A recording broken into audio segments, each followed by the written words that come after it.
The media's been some very honest, but some very dishonest. You know that. You know that. I mean, I even read a story where Mark Meadows, this tough guy, he was crying.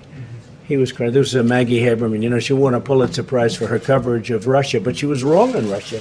So was everyone else. They should all give back their Pulitzer Prizes. In fact, it turned out that the crime was committed by the other side. The crime was not committed by this side. It was committed by the other side, a bunch of bad people. You saw the reports coming out over the last 2 weeks. They got caught. So Maggie Haberman gets a Pulitzer Prize. She's a third-rate reporter, New York Times. And we put her name up here last week. You saw that. People thought it was a commercial. It wasn't a commercial. It's like a commercial, but it wasn't a commercial. It was just clips.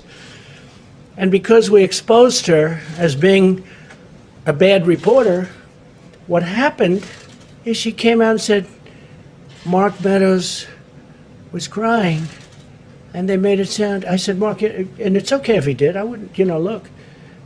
But I think he was crying probably really for the wrong reason. They had it down. But he's not a crier.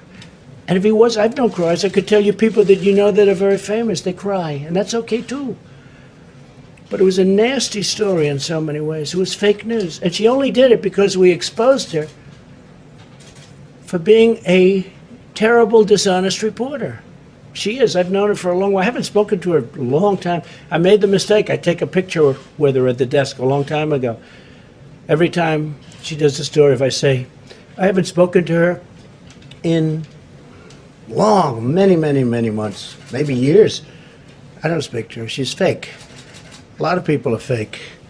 A lot of people. We get a lot of fake people. But what happens is she writes this story as retribution, puts it in the New York Times, and the New York Times is a very dishonest newspaper. It's my opinion. It's not an opinion. It's actually, from my standpoint, the very hard thing to figure, though, most people wouldn't know that, but I know because I know the facts. And they make up, I said it today, they make up words. Sources say, most often used, sources say. You know what sources say means?